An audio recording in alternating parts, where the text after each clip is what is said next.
Mesa Central Columnistas es presentado por Diplomado y Programación Company, unegocios.uchile.cl.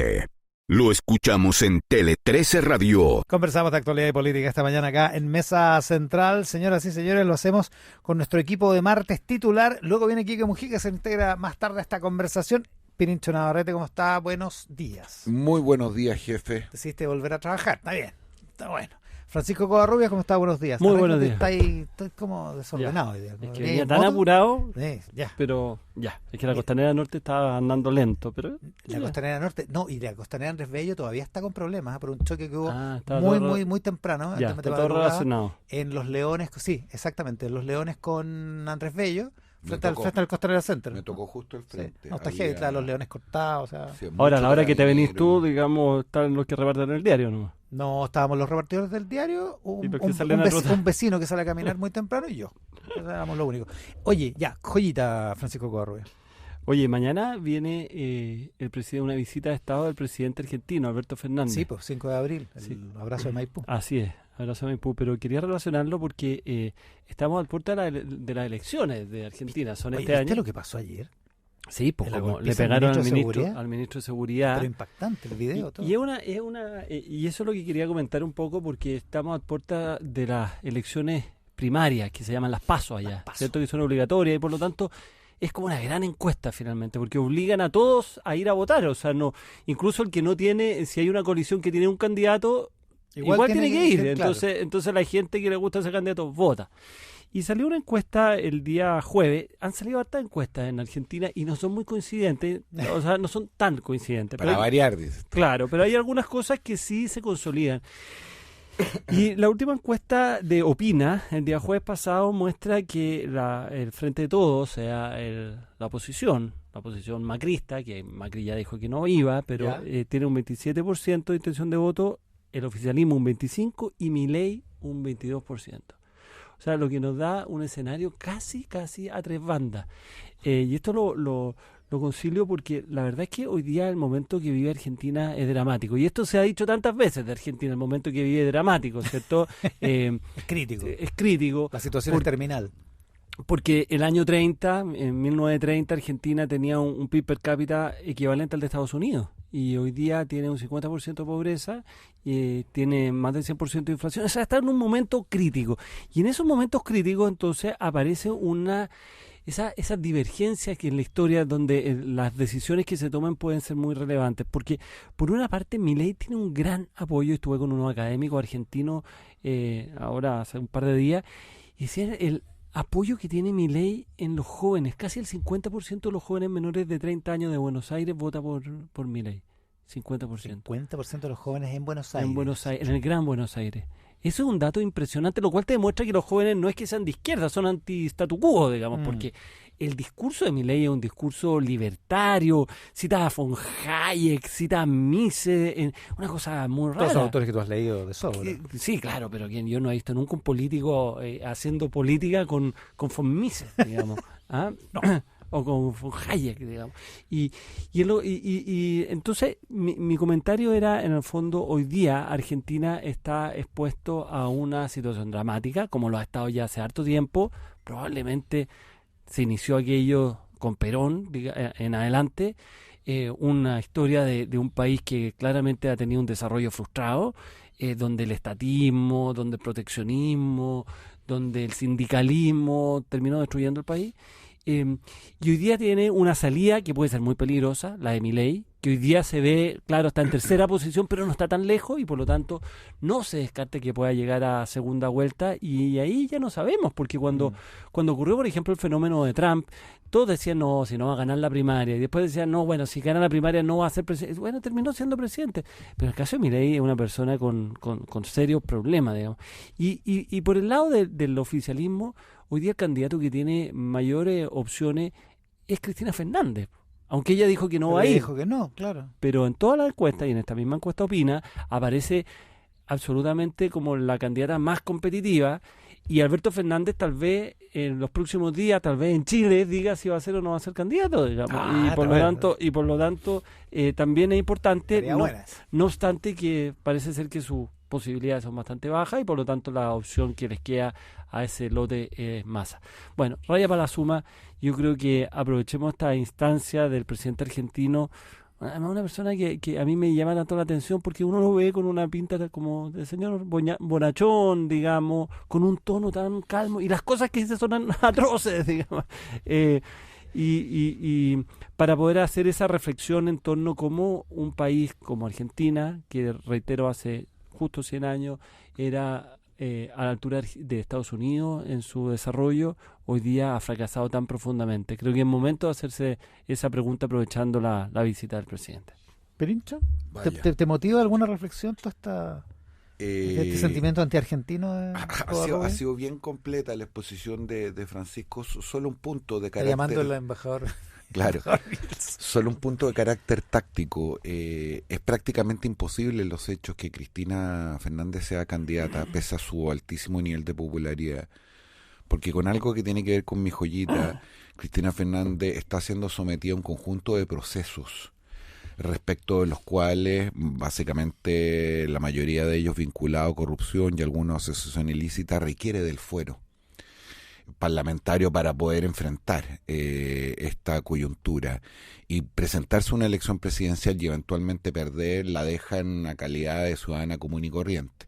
Lo más probable es que Cristina por esa razón repostule a su cargo en el Senado, que lo tiene más seguro en términos electorales, es de menor envergadura que evidentemente que la presidencia de la República, pero eso le asegura un nivel de protección ante los eventos judiciales que se van a seguir sucediendo. Pero solo con una cosa, que Cristina, como tiene más de 70 años, ya está, de acuerdo a la ley argentina, imposibilitada de ir a la cárcel, con lo cual el fantasma de la cárcel está completamente descartado para Cristina. Claro, es posible un arresto domiciliario. Y otras consecuencias pecuniarias. Que no dejan de ser importantes. Pero la cárcel parece ser ya una cosa imposible. Bueno, mi joyita un poco tiene que ver con esto a propósito de Donald Trump y su comparecencia hoy día a un tribunal en Nueva York. Y la primera impresión que uno podría tener, independiente del caso puntual y de las aristas que lo rodean, es que habla de una cierta sanidad, un sistema de justicia, que cita a declarar un expresidente de la República y concurre, queremos creer, sin mayores incidentes o aspavientos. Y traigo esto a colación porque el efecto contraste con lo que vivimos en Chile es más o menos evidente. Hay tres maneras por las cuales en general las personas y las instituciones juzgan a sus sistemas de justicia. La primera tiene que ver con la imparcialidad. Ley pareja no es dura, se suele decir, y que incluso está representado en la imagen de la justicia esta mujer con una balanza que está vendada. Pues bien, lo menos que uno podría decir es que nuestra justicia no es ni ciega ni siquiera tuerta, y evidentemente ha habido de manera sistemática una queja por el sesgo hacia el poder, no solamente hacia el poder político, hacia el poder económico, hacia el poder social.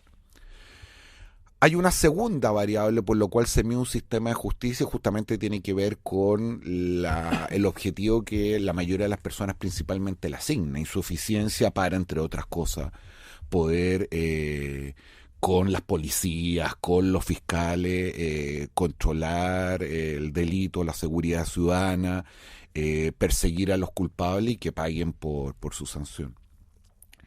Y hay una tercera que a ratos se olvida, y es que, de esto Francisco sabe mucho más que yo, pero toda la teoría y la filosofía del liberalismo, de la democracia liberal, y lo que sustenta, lo que subyace a la tesis de los derechos fundamentales, justamente la protección de los ciudadanos hacia el poder. Y es la justicia la encargada justamente de velar y garantizar por la protección de estos derechos. Cuando algunas de estas funciones no se cumplen, o no se cumplen derechamente las tres, como lo que está ocurriendo en Chile, se producen altísimos niveles de frustración y ofuscación, que llevan a varias consecuencias, pero respecto a las cuales quiero destacar simplemente dos. La primera, que es lo que los abogados llamamos la autotutela, que es la situación respecto a la cual las personas empiezan a hacer justicia por sus propias manos, habida cuenta la frustración y el desamparo que sienten por la ausencia del Estado. Y Chile no está exento de eso. más allá de episodios puntuales, cuando hay detenciones ciudadanas de personas a las cuales se le imputa un delito, lo que por ejemplo está ocurriendo en la macrozona sur a propósito del conflicto mapuche, tiene ribetes de autotutela en muchas de las acciones de defensa, para qué digo de dotarse de armas y de estar decidido a usarla, sin reclamar institucionalmente por lo que pudiera ser la vulneración de un derecho. Y la segunda consecuencia es el populismo penal. Y a propósito de esto es que quiero conectar con la discusión que probablemente vamos a tener en el segundo bloque, que es absolutamente comprensible cuando una sociedad siente esta frustración, esta rabia, este desamparo, y que es rápido poner en el debate público, es muy popular, valga la redundancia, pero genera consecuencias de largo aliento que son bien peligrosas. Y porque el populismo penal descansa sobre dos tesis, una fáctica y una, si ustedes quieren, normativa, que a mí me parece que son erradas. La primera, la fáctica, es que es completamente falso, y así lo demuestra la evidencia, sostener que el aumento sistemático de las penas influye de manera directa en la disuasión hacia los ciudadanos. Nada más que tiene un tope, digamos. Muy ¿no? por el Claro. contrario, lo que realmente funciona es la eficiencia del sistema, penas incluso menores, pero que se cumplan, es lo que realmente habla de el cumplimiento del objetivo. Pero también hay una tesis normativa, diría yo, algo peligrosa detrás, media clasista incluso, y es suponer que las sociedades se dividen de manera estática entre la gente decente y los delincuentes.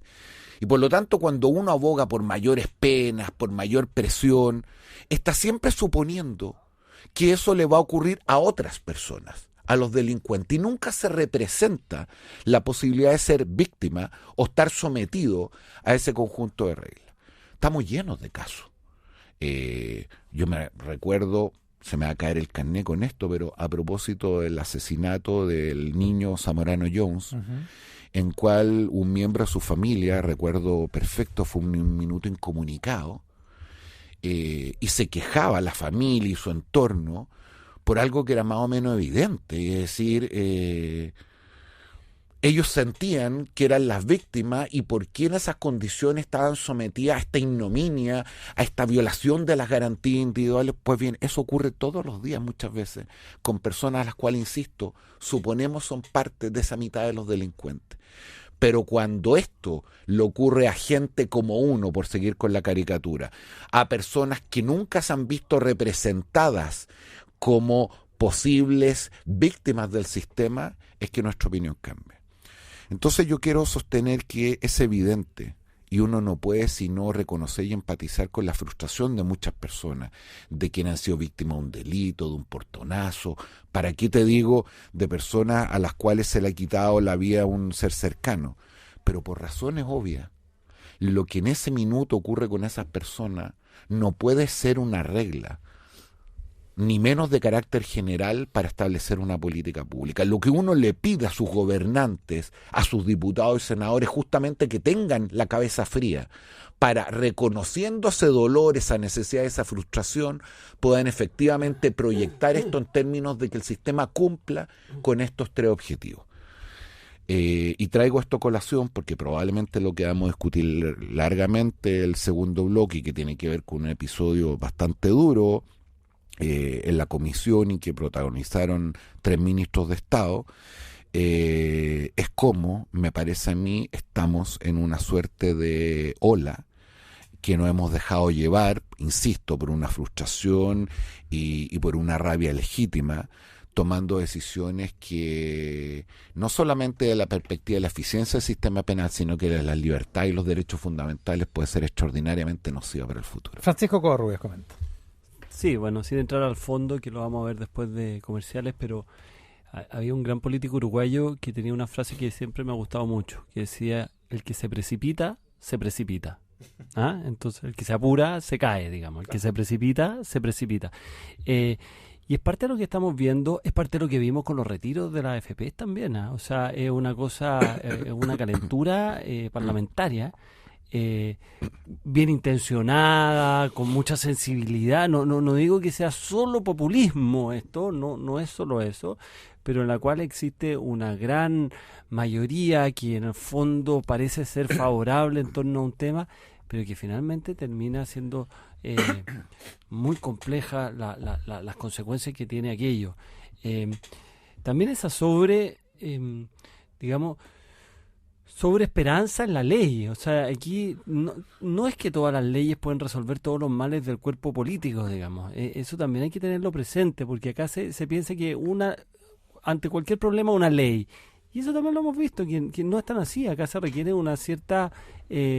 las leyes, por cierto, son importantes, pero también se requiere algo más que las leyes, y creo que también es parte del problema que hoy día estamos insertos. Con Francisco Covarrubias y Pirincho Navarrete conversando de actualidad y política. En el siguiente bloque se nos une Quique Mujica a esta conversación, a esta columna de todos los días acá en Mesa Central. Escuchar nuevos puntos de vista. Estás en Mesa Central por Tele 13 Radio. Actualidad y política esta mañana acá en Mesa Central. Estamos con Jorge Pirincho Navarrete y con Francisco Covarrubias en la conversación de actualidad y política, como decíamos. En un momento más llega el Quique Mujica a nuestro bloque con lo que pasó ayer en la Comisión de Seguridad del Senado, donde se retiraron 3 ministros de la conversación después de que con votos de la derecha se rechazaron una indicación que era clave, fundamental en el proyecto Nadie Retamal. Yo, para ir, digamos, de atrás para adelante, pero yo no entendí el retiro de los ministros. O sea, realmente no lo entendí, más allá del tema de fondo, pero a mí me parece que retirarse de la comisión es frente a un hecho grave, un insulto, una cosa de ese estilo, pero no me parece, no lo entiendo. Es parte de lo que uno supone que forma parte del diálogo. Ahora, no quita el tema de fondo, pero esa parte que yo creo que va a condimentar aún más un problema que viene arrastrando desde hace ya una semana el gobierno, y donde ha tenido una actuación más o menos errática, ¿cierto? Y que ha tensionado su coalición, creo que le agrega un elemento más. No sé cómo lo vieron ustedes, pero a mí no, yo no me explico ese retiro. Pirincho. Yo no lo justifico, pero creo que parte de la conversación que vamos a tener tiene que ver con el trasfondo. Parto diciendo que estoy de acuerdo con Francisco. Me parece que incluso en los momentos de mayor ofuscación o frustración, el gobierno no puede tomar una decisión de esta naturaleza. No solamente estamos hablando de 3 ministros, estamos hablando de la vicepresidenta de la República, de la jefa de gabinete, de la encargada de los temas de seguridad, y que por lo tanto el retirarse de la comisión me parece fue un gesto, a propósito de lo que hablábamos ahora, más de calentura y poco de cabeza fría, especialmente frente a lo que se está viviendo. Ahora, ¿qué hay detrás de esto? Yo diría que 2 cosas. Yo vi a una ministra, Carolina Toá, particularmente frustrada y ofuscada. Y lo primero que hay que reconocer es que eso es correcto, pero por errores propios, para partir. Es decir, cuando esto se votó en la Cámara de Diputados, el gobierno sabía que se estaba cometiendo un grave error al aprobar una suerte de legítima defensa privilegiada para el uso de la fuerza en el caso de los funcionarios policiales. Y así todo, no solamente pidió el voto para aprobar el proyecto, generando un quiebre muy importante en su coalición, sino que a quienes respaldaron al gobierno les quitó toda autoridad cuando minutos después de haber sido aprobado esto anuncian que se va a hacer una indicación en el Senado para modificarla, y por lo tanto deja, como diría mi abuelito, en calidad de unto, la discusión en la Cámara de Diputados. A la altura. No solamente a la Cámara de Diputados, sino que a sus propias huestes. A sus huestes. Ahora, lo que argumentaba la ministra del Interior el domingo en Mesa Central es que el trato era así, que la petición de aprobar o abstenerse era con esa condición. Bueno, pero que los diputados ese no podían de menos que saber. Pero ese trato parece que lo entendió ella, porque el resto no. La otra parte del trato se sintieron muy pasados a llevar. Por lo menos los socialistas no, pero que llegó el Quique Mujica, saludos. ¿Cómo están? Hola, Quique. Hola, Quique. Pirincho. Y hay un segundo motivo de frustración, y que tiene que ver con algo que ayer también vimos. Y es que cuando uno habla en privado con muchos parlamentarios de oposición, no están sino contestes de que efectivamente se está tomando una decisión que puede tener consecuencias bien peligrosas. Esto es una cuestión que no solamente reconocen en privado los senadores, que han dicho académicos de toda la universidad y de las más distintas sensibilidades políticas.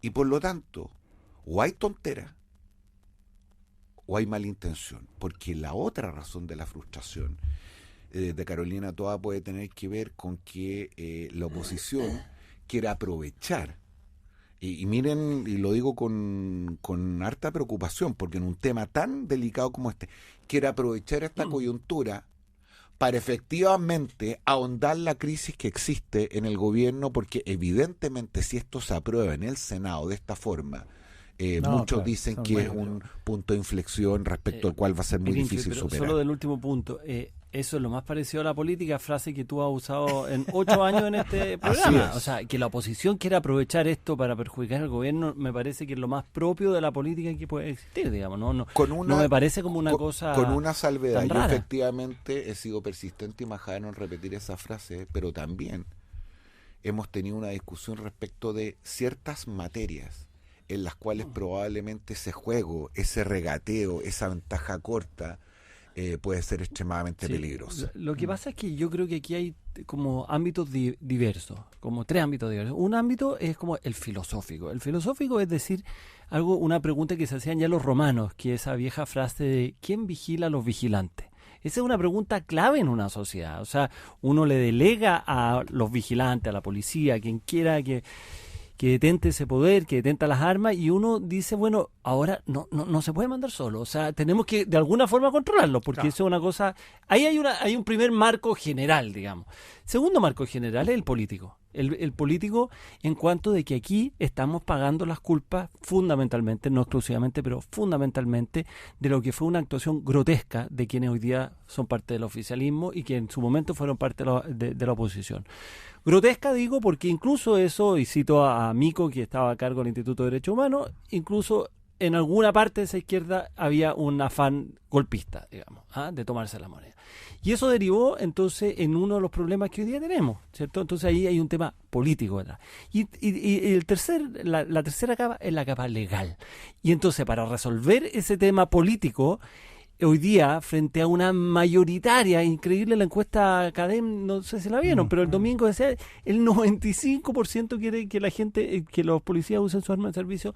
Frente a esa demanda, frente a esa sensación de inseguridad, bueno, estamos legislando apuradamente y estamos dándole atribuciones que pueden ser peligrosa en un futuro. Y en ese sentido, y yo cito también a lo que decía Pirincho, de que aquí hay académicos, expertos, que de todos los sectores, por eso es parecido a los retiros, porque en ese momento los expertos de todos decían esto es malo, todos. Y no, Salvo López.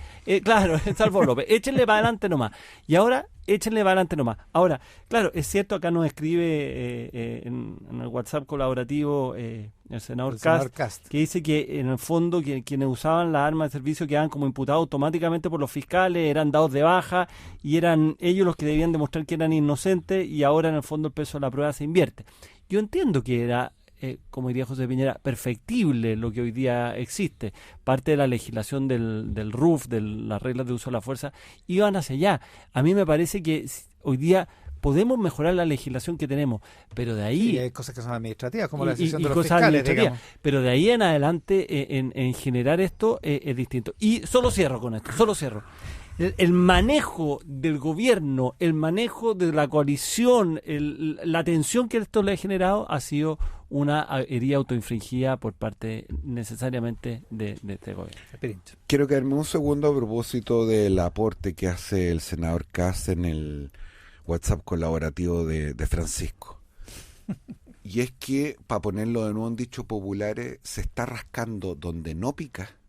Y además se está generando una herida que puede infectarse al futuro. Me explico. ¿Cuál es el problema actual en el uso de la fuerza, particularmente en el uso del arma de servicio? ¿Y para qué digo de un carabinero cuando resulta un civil muerto? El problema tiene que ver básicamente con que ese carabinero queda inmediatamente suspendido, muchas veces sin goce de sueldo.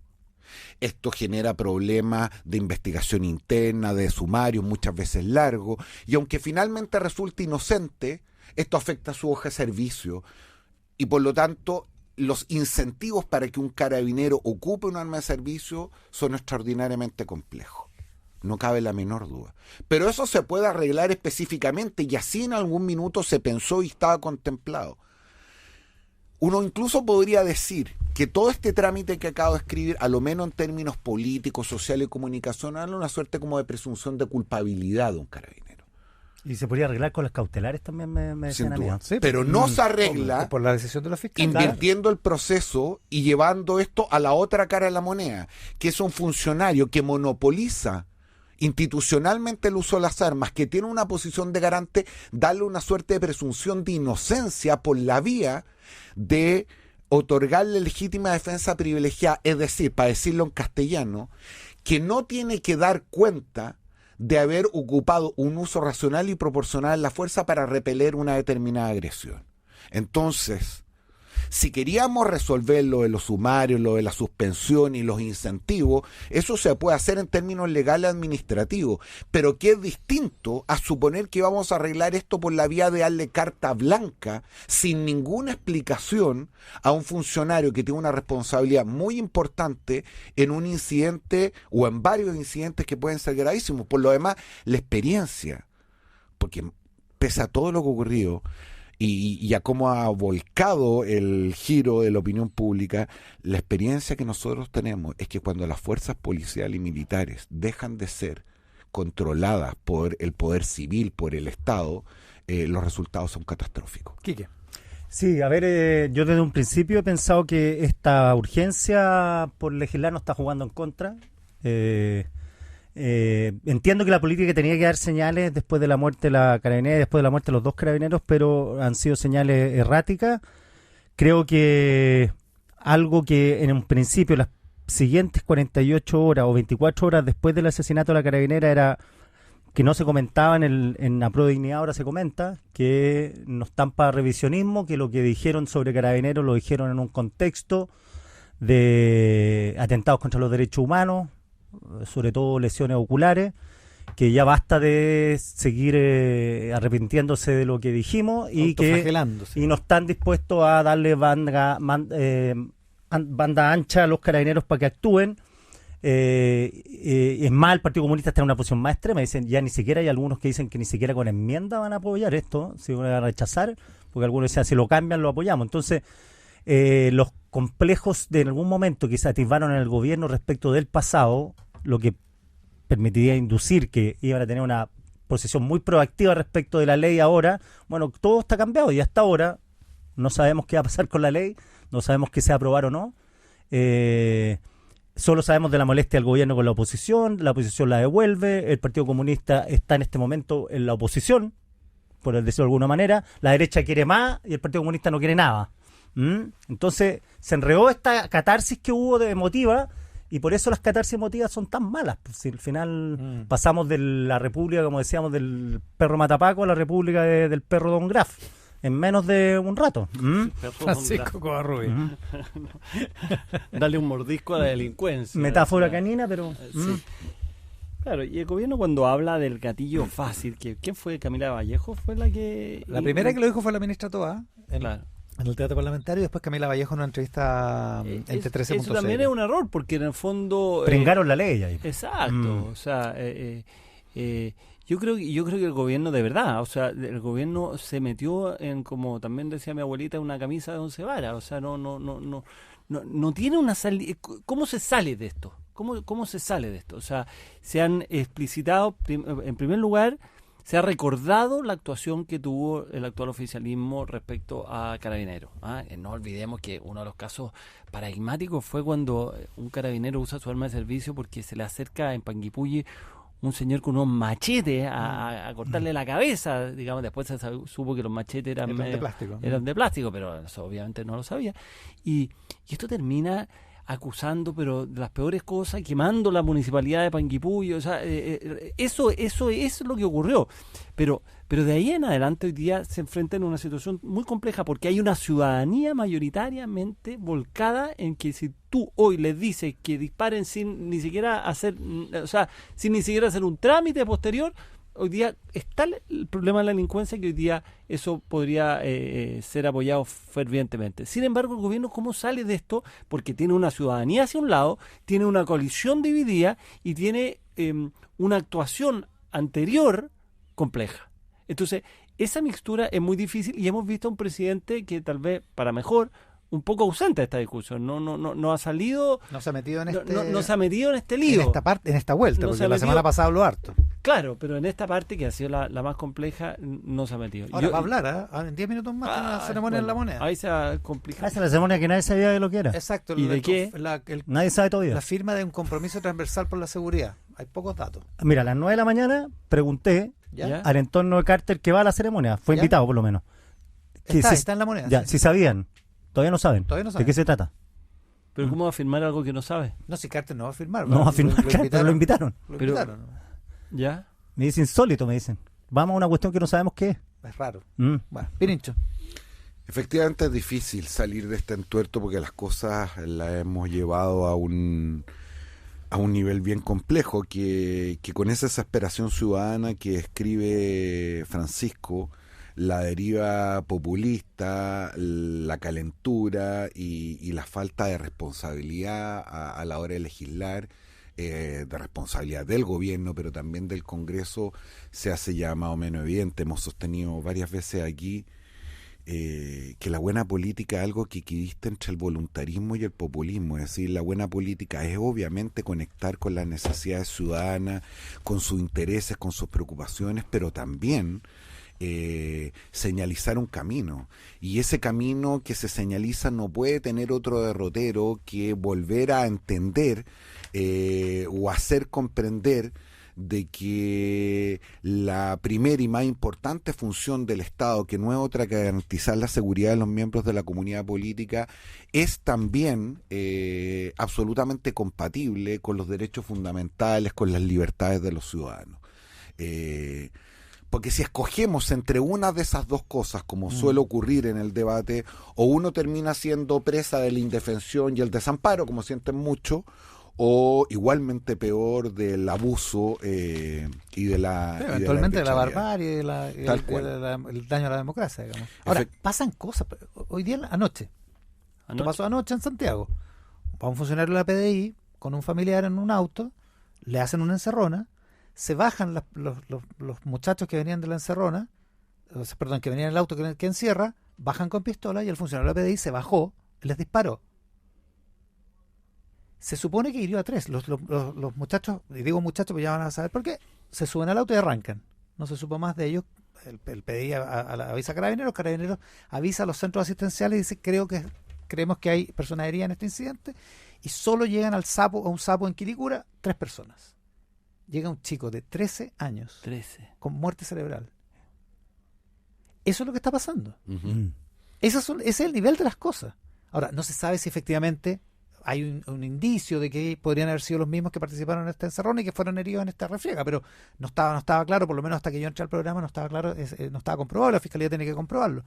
Y Carabineros también, pero ese es el estado de las cosas. Eso pasó anoche aquí en la ciudad de Sí, Santiago. pero sé que ayer me hizo mucho sentido el tema de la reflexión de Ascanio Cavallo en página 13 respecto de cuáles son las aprehensiones de la izquierda Pro Dignidad Frente Amplio PC respecto de los derechos de Carabineros. Ujú. Y las aprehensiones no van por este lado que estás mencionando tú.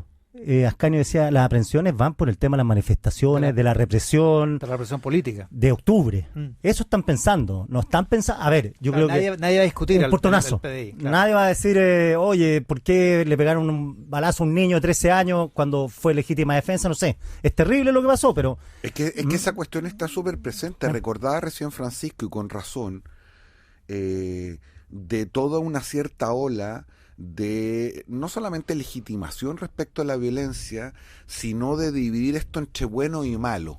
Como si todas las manifestaciones, las pacíficas y las que no, Claro. fueran parte de los buenos y toda la represión fuera parte de los malos.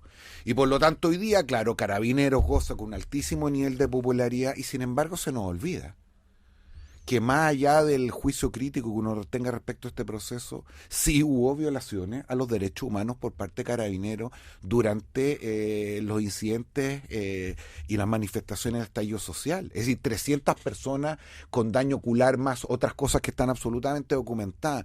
Entonces nos bandeamos de un lugar a otro. Ya, pero mi pregunta es... De ser unos asesinos cuya fuerza es completamente ilegítima y se ocupaba contra las personas en términos generales, ahora hacer todo el resto culpables y ellos unas víctimas. Ese punto intermedio de la discusión política es el que nosotros tenemos que recuperar. Pero saquemos portonazo, saquemos todo eso, Ya. que es más o menos obvio que va a haber un repudio transversal. Mi pregunta es, ¿las aprehensiones por la actuación de Carabineros van referidos a lo que le pasó a Fabiola Campillay o lo que hacía la primera línea con Carabineros? Claro, es que Esa es la parte difícil de todo esto, no obvio. es la parte obvia, que portonazo no, asesinato no. Y nadie le quiere hablar francamente. Claro, asesinato de Carabineros, Sí. nadie lo duda. Si el cuento es si responderíamos igual ahora a las primeras líneas como se respondió en octubre o no. Si Carabineros tendría que reprimir duramente esa primera línea o no, porque en ese momento, en octubre, no se podía hacer. No se podía reprimir. Y no se usaron armas de fuego. No, se y no- usaron bombas Y ese es el lacrimógenas, tema. balines, no sé qué. Es el tema espinoso, y uno no otro. Uno puede poner ejemplos así como fácticos, pero y una persona que se aproxima a quemar la gratitud nacional. ¿Cuál fue la iglesia que seguimos? ¿La Veracruz? La Veracruz, La sí, ahí en ya, Las Tarrias, sí. va. ¿Puede impedirlo a balazo un carabinero o no puede impedirlo? Porque aquí tenemos cosas fácticas, o tenemos que dejar que lo queme. La represión a un grupo que en el fondo es violentista, porque estamos todos de acuerdo que la marcha del millón de personas no era reprimible, ¿cierto? Pero Porque ¿qué era pasó gente- después de la marcha del millón de personas? ¿Qué pasaba ahí? Cuando se activó la violencia, porque se activó esa noche. Después de que se fue el millón de personas, quedaron los que siempre. ¿Cómo Carabineros actuaría ahora? Si Carabineros mete palo como los franceses. Yo creo que hoy día ¿Ah? actuaría de forma más dura que la que como se actuó. Ya, y si hay la otra vez. video y Espérate, todo ese eso de ese de viernes prensa, hubo bombas prensa. lacrimógenas. Ese viernes, 25 de octubre, hubo bombas lacrimógenas. Nosotros estábamos acá. Claro. Estábamos acá, ¿te acordás? Sí, pues, estábamos estaba acá, yo- sí, haciendo estaba- página 13. sí. Y el humo de las bombas lacrimógenas se veía a las 8 Estamos de al la lado de noche, Plaza Italia, digamos. además. Porque estamos al lado, estamos muy cerca de la Plaza Italia. Ahora, hay un segundo elemento que a propósito de las prisas no se ve, pero que esto en economía siempre se habla del P por Q, ¿cierto? Precio por cantidad. Y acá estamos hablando, como quien dice, de una variable, que es cuánto fuerza puede usar Carabinero. Lo que no estamos hablando, y me llama mucho la atención, del Q, de la cantidad. O sea, si nosotros comparamos la estadística que muestra que Chile tiene 300 policías por cada 100.000 habitantes y que España tiene 450, entonces tenemos un problema. O sea, ya no solamente necesitamos carabineros que usen más fuerza, sino que necesitamos más carabineros. Y eso no se habla en ninguna parte. Siempre se dice que ahora los carabineros van a dejar de hacer cosas administrativas, que yo las vengo yendo hace 40 años, ¿cierto? más o menos. Y ahí Que los nos van a veía ir a haciendo- notificar. Es lo único que sabemos y hasta ahí llegamos. Entonces, ¿cuándo vamos a hablar en serio de la modernización de carabineros? Mira, ¿Cuándo? Karen Delfino, de la alcaldesa de Quinta Normal, Karina Delfino. Karina Delfino, perdón, me decía que tiene 90 carabineros y que En la comparte con comuna. Cerro Navia. Pirincho. ¿Ah? Ese es el problema. Ese es un problema. Sí, central. yo entiendo el punto que hace el Kiki. Me parece que efectivamente los problemas de la izquierda con el uso de la fuerza socialmente organizada, como decimos los abogados, son más bien de carácter estructural, no solamente en Chile, sino que en el mundo, pero que en Chile tiene una cierta historia, ¿no? Además de la experiencia de la dictadura, lo que fue el estallido social y otras. Y claro, el tema de la libertad, la movilización, cuestiones que en general pudieran ser más sensibles, están evidentemente en el centro de discusión y en las mayores dificultades, pero no solo tiene que ver con eso. Catrillanca. Después del caso Catrillanca, un expresidente de derecha descabezó a prácticamente la mitad del alto mando de Carabineros. Entre otras cosas porque no solamente se descubrió que había sido un abuso, sino que los carabineros mintieron sistemáticamente, una y otra vez. ocultaron las pruebas, en fin. Esto no es técnicamente correcto, pero para simplemente graficarlo. Si hubiera estado aplicable una ley como la que se pretende aprobar, probablemente Carabineros no hubiera estado en la obligación de justificar cómo y bajo qué condiciones ocuparon las armas en ese momento. Porque lo que hace o lo que puede terminar haciendo esta ley es justamente dotar de esto que el senador Kast llama presunción de inocencia, que es más bien sacar o eliminar todos los requisitos. No, pero de todas maneras la ley permite en el fondo actuar posteriormente, o sea, iniciar un proceso Claro, que pero establezca... la carga de la prueba está en la víctima. La carga de la prueba está al revés. Efectivamente. Pero Además, en en ese este caso, caso, Petroyanca no había cámara. Lo que quiero tratar de explicar es que si esta ley, si se aprueba, si hubiera estado vigente en ese momento, hubiera tenido que ser la familia Catrillanca. O el otro, la otra víctima, O un la otra, adolescente de 15 años. que no hubiera en ese tenido caso. que litigar para explicar que había sido inocente cuando todas las pruebas, que fueron adulteradas, entre otras cosas, ya sabemos, estaban en manos de Carabineros. ¿No se resuelve eso, por ejemplo, con la obligación de tener las cámaras GoPro profesionales, no de los carabineros? Porque nos dimos cuenta que no sé si por falta de recursos o por otra cosa, los carabineros usaban sus propias Las cámaras. propias. Entonces, tener cada uno, como en Estados Unidos, como en otros países, cada uno su cámara que no la pueden manipular, que tienen que entregarla después de un procedimiento automáticamente en un lugar donde haya una persona que fiscalice. O Esa sea, no ahí había hubiéramos solución. sabido al tiro qué pasó con Catrillanca. Claro. Porque ahí Hubiera obviaron habido las mejor. cámaras. po. Es Sí, parte, po. aunque no todo siempre queda grabado. Pero Es casi verdad. todo. Pero bueno. digo, la mayoría, si no hay... Ahora, el caso de este- Catrillanca era particular porque era una zona rural donde no había cámaras, pero en Santiago está lleno de cámaras más que pueden aportar. Pero si nosotros tenemos la certeza del procedimiento que se ajusta, siempre hay bemoles. El cabro que se cayó del río Mapocho, claro, ¿qué fue? ¿Lo empujó o no lo empujó? Había 7, 8 videos. Claro. Algunos parecía que lo empujaba, otros que no. No era para nada claro. Claro. Y el juicio público se hizo A los 2 en un minutos. minuto. Me apunta una persona que conoce perfectamente este tema, que hay obligación en los casos de fuerzas especiales, que ahora se llaman control de orden público, los COP, que tienen que tener cámaras corporales desde el estallido, que es obligatorio. Claro, pero acuérdate que este compadre, el carabinero que estaba en el río Mapocho, en el Tenía puente, una propia. tenía una propia. Bueno, pues se fue de carabineros por eso. Por eso, pues, y la llegó y la guardó. Ahora, es tanta la pasión que genera esto que por lo menos mi WhatsApp está lleno de gente diciendo que hasta cuándo atacamos a carabineros, digamos. O sea, Es que esa es la otra. Esa es la otra. El nivel de polarización del debate ha llegado a tal que cualquier juicio crítico, una determinada actuación de carabinero, supone quitarle el apoyo, abandonar a las fuerzas policiales. O al revés, que la única manera de apoyar a carabineros es soslayar cualquier juicio crítico respecto a su actuación. Y lo mismo pasaba con la primera línea. Po. Uno decía, oye, Sí, me po. parece que la primera línea son medio violentitas. Parece que ¿Cómo se se te están yendo al ocurre? tren, gente? Exactamente. Son unos héroes. Tele 13 Radio Podcast. Lo que tienes que escuchar. www.tele13radio.cl. Mesa Central Columnistas fue presentado por Diplomado y Programación Company, unegocios.uchile.cl.